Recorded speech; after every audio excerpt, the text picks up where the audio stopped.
যেখানে মারওয়া পাহাড়ের উপরে উঠবে, উঠার সময় যখন সন্তানকে দেখা যায় দৌড় থামায়া দ্রুত গতিতে আবার তিনি হাঁটতেছেন, সন্তানের দিকেও তাকায়, মারওয়া পাহাড়ের উপরে ওইটা খাবারের সন্ধান করে, খাবার কোথাও নাই, পানির ব্যবস্থাও নাই।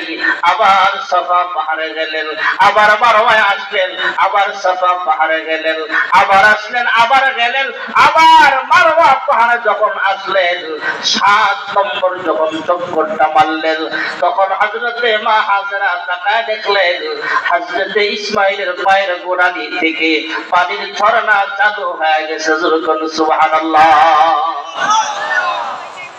হযরতে মা হাজেরা যেখানে দৌড় মেরেছিলেন সেখানে দৌড়ের মতো অ্যাক্টিং করা, হাজী সাহেবরা সেখানে দৌড় দেওয়া সুন্নাত।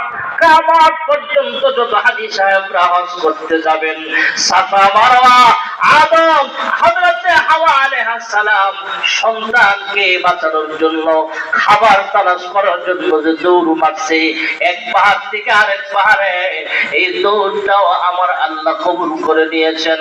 কিয়ামত পর্যন্ত সকল হাজী সাহেবরা হজ করুক বা উমরা করতে যাবে, এই সাফা মারওয়া সাই করা ওয়াজিব।